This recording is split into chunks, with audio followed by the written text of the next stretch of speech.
ఒగ్గానొక టయాన ఏంట్రా బాబు ఈ దరిద్రం నాకు అనవసరంగా ఏదైనా చేసుకుంటే పోయిద్ది అని అనిపించేసింది కూడా. హలో ఫ్రెండ్స్, అందరికి నమస్తే. అందరూ బాగున్నారా? ఏంద్రా ఎప్పుడు చేపలు కటింగ్ కాకుండా కొత్తగా అయితే ఏదో చూపిస్తున్నావో రోలర్ అనుకుంటున్నారా? అవును, అంతకుముందు నేను చెప్పాను కదా ఆటో డ్రైవర్ అని. ఇప్పుడు ప్రజెంట్ అయితే ఆటో చాలా కష్టాల్లో ఉంది, గుంటూరు ఆటో. అందుకనే నేనైతే రోడ్ రోలర్కి అయితే వచ్చేసాను. ట్రైనింగ్ అయితే తీసుకుంటున్నాను.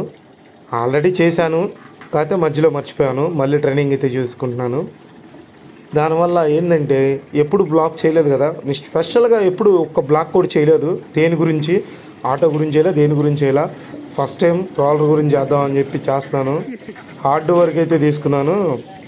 పూర్తిగా ఈ వీడియో స్కిప్ చేయకుండా లాస్ట్ దాకా చూడండి. కొన్ని అయితే మాట్లాడాలి.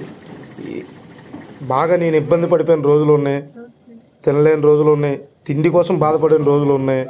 యూట్యూబ్ ఛానల్ కోసం ఎవరు ఎన్నెన్నో మాట్లాడినారో, యూట్యూబ్ ఛానల్ ఎంత వేస్ట్ అన్నారో, అవన్నీ పడిన బాధలు అయితే ఉన్నాయి. మొత్తం షేర్ చేసుకోవాలనుకుంటున్నాను. లాస్ట్ దాకా చూడండి, స్కిప్ చేయమాకండి, కొద్దిగా ఇంట్రెస్టింగ్ ఉంటుంది.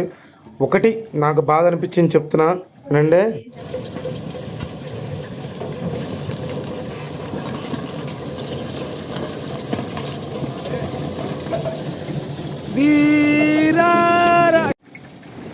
ఏంద్రా చెప్పాల్సింది చెప్పకుండా సోది మొత్తం చూపిస్తున్నాం అనుకుంటున్నారా? అంటే ఏమీ లేదు, రోడ్ రోలర్ గురించి ఎక్కువ ఎవరు బ్లాగ్స్ చేయలేదు కదా మన తెలుగులో. దాని గురించి అయితే నేను చూపిస్తున్నాను. ఈ వీడియో ఎండింగ్ దాకా చూడండి. నేను చెప్పాలనుకుందో మొత్తం చెప్పేశాను ఓపెన్గా, క్లారిటీగా. గుంటూరులో మోటార్ ఫీల్డ్ ఎలా అయిపోయిందో, ఆటో వాళ్ళ పరిస్థితులు ఎలా తయారైనాయి అంటే మరి దరిద్రంగా తయారైనాయి. నేనైతే ప్రజెంట్ చాలా కష్టాల్లో ఉన్నా. నేను ఎప్పుడు కష్టాల్లోనే ఉన్నా.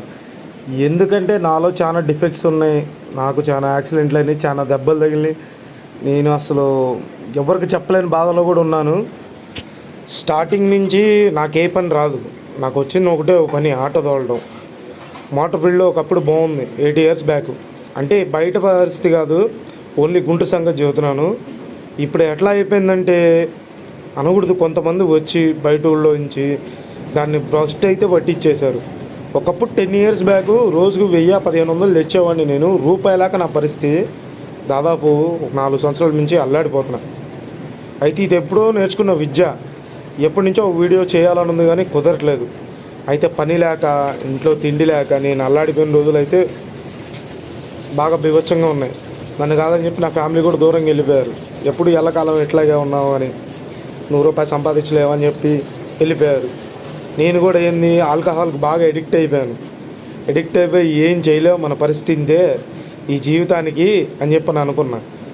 ఏం చేయాలని చెప్పి డిప్రెషన్కి వెళ్ళిపోయినప్పుడు మా తమ్ముడు, అన్నా అయిందేదో అయిపోయింది, నేను బండికి వెళ్తున్నాను, మందు గిందు మానేసి వచ్చి పని చేసుకో నాతో పాటు అని చెప్పని అన్నాడు.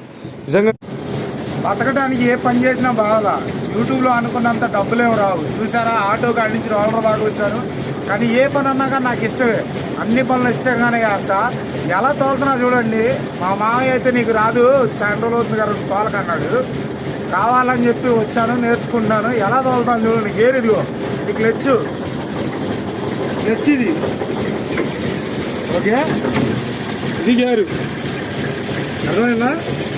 క్లచ్, ఆపింగ్, గేరు సేమ్ లారీ. ఇది కూడా ఈ వీడియో లాస్ట్ దాకా చూడండి. ఒక్కటే కదా బ్లాగ్స్ మొత్తం చేయాలని ఉంది, ఓన్లీ ఫిష్ కటింగే కాదు. ప్లీజ్ అర్థం చేసుకోండి, లైక్ చేయండి, సబ్స్క్రైబ్ చేయండి. ఏంద్రా బాబు, ఇందాకేమో ఎనర్జీగా మాట్లాడావు, ఇప్పుడేమో వాయిస్ ఓవర్లో ఎట్లా చెప్తున్నావు అనుకుంటున్నారా? నాకు మళ్ళీ కొద్దిగా హోప్ అయితే వచ్చింది. నేను మందుకు మానుకోగలను అంటే ఆటో పరిస్థితి అట్లాంటిదండి. నేను మందు మానుకోగలను, మళ్ళీ నా ఫ్యామిలీని చూసుకోగలను అని అనిపించింది. మీకేదో బ్లాగ్స్లో చెప్పాలనిపించింది, అట్లా చెప్పాను. కానీ నిజంగా చెప్పండి, ఎవరు మన మంచి కోరరు కదా, సొంత తమ్ముళ్ళు కూడా కోరరు. అట్లాంటిది మా తమ్ముడు మాత్రం నా మంచి కోరు మరి బండిలో ఈ పనిలో పెట్టించాడు. మిగతా విషయాలు తర్వాత చెప్తాను. ముందు ప్రజెంట్ అయితే వీడియో చూడండి ప్లీజ్. కొన్ని చేతులారా కూడా చేసుకున్నవి ఉన్నాయి, ఎవరు తప్పుగా అనుకోవద్దే. ఓన్లీ ఇది నా బాధ గురించి చెప్పడానికి తప్ప ఇంకోటి కాదు ప్లీజ్. ఇంకొక విషయం ఏంటంటే, నేను అంతగా ఇంకా ఎక్కువగా ఆల్కహాల్కి అడిక్ట్ అవడానికి కారణం యూట్యూబ్ అండి. ఇది నిజం, మీరు నమ్మినా నమ్మకపోయినా. నేను చేసే చేపల కంటెంట్, బ్లాగ్స్, ఏదో మీరు నా వీడియో చూసినప్పుడు అలా తగిలినప్పుడు ఒక 5 నిమిషాలు ప్రశాంతంగా చూస్తారని అనుకొని ప్యాషన్తో వీడియోలు పెడుతున్నాను. కానీ మరీ దారుణం, చేపల వీడియోలో కూడా ట్రోలింగ్ చేసి అమ్మ నా బూతులు తిడతాను, నా కొడక నీ అమ్మ అని తిడతాం నేనే చూస్తున్నానండి. చాలామంది కూడా ఇది ఫేస్ చేస్తూనే ఉన్నారు. చాలామంది కూడా ఇట్లాంటి విషయాలు అయితే ఫేస్ చేస్తూనే ఉన్నారు. దయచేసి అర్థం చేసుకోండి ప్లీజ్. ప్రతిదీ మిమ్మల్ని ఎంటర్టైన్ చేయడానికే కానీ, మిమ్మల్ని చిల్ చేయడానికే కానీ, ఎవరిని బాధ పెట్టడానికి కాదు ప్లీజ్. హాయ్ ఫ్రెండ్స్, మొత్తానికి అయితే అన్నానికి వచ్చాను. అన్నం తిన్నాను. నా లంచ్ బ్యాగ్ ఎట్టుందో ఇప్పుడే బండి ఆపాను. వాయిస్ పోయింది కదా, వేడి ఎక్కువ అయిపోయింది. నా లంచ్ బ్యాగ్ చూపిస్తా. This is my lunch bag.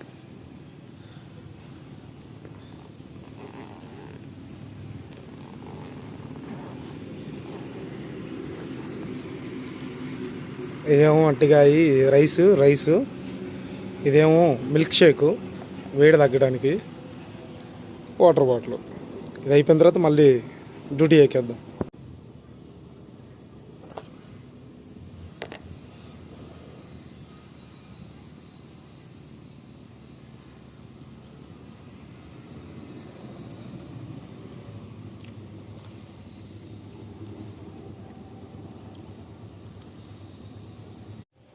Okay friends, lunch అయితే కంప్లీట్ అయిపోయింది. ఇప్పుడు మెల్లగా మనం డ్యూటీలోకి అయితే వెళ్ళిపోదాము.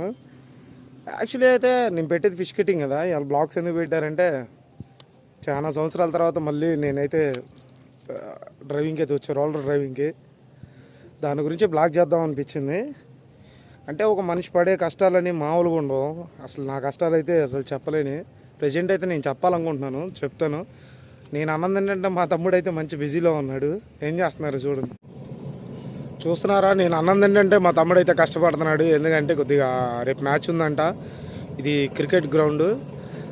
నాకు అన్ని ఫేవరెట్. ఏదన్నా నేను కష్టపడే దాంట్లో ఇష్టంగానే చేస్తాను. అట్లాగే మనం ఇష్టపడి క్రికెట్ నెట్టగా వదిలేసినా కానీ క్రికెట్ గ్రౌండ్లో తొక్కడం అయితే నాకు చాలా సంతోషంగా అనిపించింది. కానీ కొద్దిగా హడావిడిగా తొక్కమన్నా కానీ నేను మాత్రం నిదానంగా నీట్గా తొక్కుతున్నాను. ఎందుకంటే నేను కూడా ప్లేయర్ని కాబట్టి, ఇంటర్నేషనల్ ప్లేయర్ని కాదు కానీ నాకు ఇష్టం. అందుకని నేను కొద్దిగా నీట్గా చేస్తున్నా. నేను అన్నది ఏంటంటే, బండి ఆఫీస్ రమ్మన్నాడు తమ్ముడు. వద్దులేరా నువ్వు తొక్కు అని చెప్పాను. అన్న నా కోసం ఆడైతే కష్టపడి బండి తొక్కుతున్నాడు. ఇందాక చెప్పాను కదా కొన్ని కష్టాలు అయితే వచ్చినాయి అని. నేను ఆటో డ్రైవరు, ఇంకోటి యూట్యూబ్ ఫిష్ కటింగ్ ఛానల్ నాది.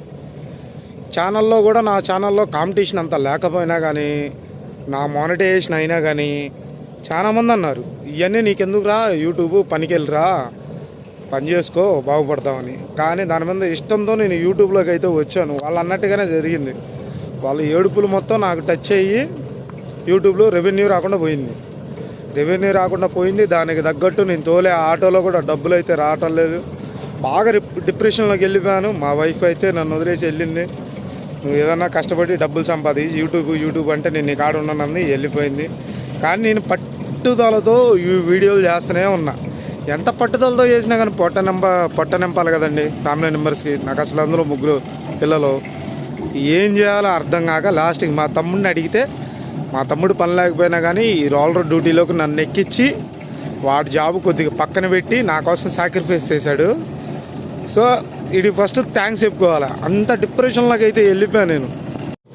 ఒక్కన ఒకటయాన ఏంట్రా బాబు ఈ దరిద్రం, నాకు అనవసరంగా ఏదైనా చేసుకుంటే పోయిద్ది అని అనిపించేసింది కూడా. అనిపించినా కానీ ఎక్కడో ఓపు, పిల్లల్ని బాగా చూసుకోవాలి, మనం ఏదన్నా కష్టపడాలి.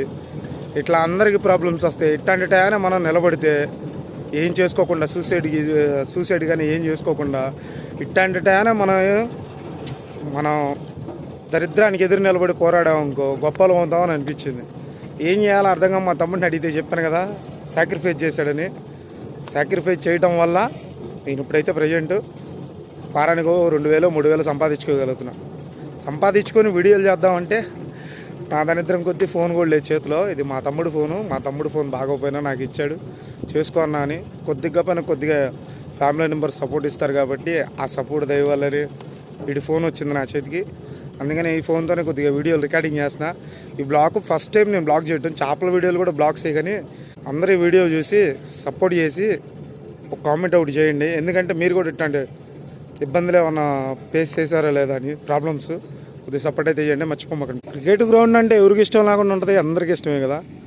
కానీ నాలాంటి వాళ్ళు ఫ్యామిలీ మ్యాన్స్, అదే మ్యారేజ్ అయిన వాళ్ళు, ఆడదాం అనుకున్న వాళ్ళు చాలామంది ఉంటారు. కాకపోతే ఫ్యామిలీ ప్రాబ్లమ్స్ వల్ల అయితే ఆడలేరు కదా. కానీ ఇట్లాంటివి చూసినప్పుడు మనసు ప్రశాంతంగా ఉంటుంది కదా. క్రికెట్ గేమ్ అంటే ఎంతమందికి పిచ్చో, నాకు కూడా అట్లాంటి నేను ఆ పిచ్చోళ్ళలో ఒకడిని. అందుకే నాకు ఈ గ్రౌండ్లోకి రాగానే చేతిలో పని ఈ గ్రౌండ్ చాలా హ్యాపీగా ఉంది నాకైతే. కానీ గ్రౌండ్ కూడా బాగుంది. ఈ గ్రౌండ్ ఇంతకు ఎవరిదంటే మా తమ్ముడికి తెలిసిన వాళ్ళదే. ఆ పీటీ సార్ అంట, ఆయన అదే కోచ్ మా తమ్ముడికి కోచింగ్ ఇచ్చిన వాళ్ళు అంట. ఇడు ఒకప్పుడు ఈనాడు కప్లో కూడా ఆడాడు మా తమ్ముడు. వాడు కూడా అయితే హ్యాపీగా ఉన్నాడు. అన్నా నేను కూడా వచ్చి ప్రాక్టీస్ చేసుకుంటా అని వాళ్ళ సార్ని అడిగాడు, చేసుకోమన్నాడు. వాడు కూడా హ్యాపీతో ఉన్నాడు. సో ఇద్దరం హ్యాపీయే. వర్క్కు వర్క్, ప్రశాంతతకి ప్రశాంత, మనశ్శాంతికి మనశ్శాంతి. Hello, like and subscribe to my brother, my practice, my friends.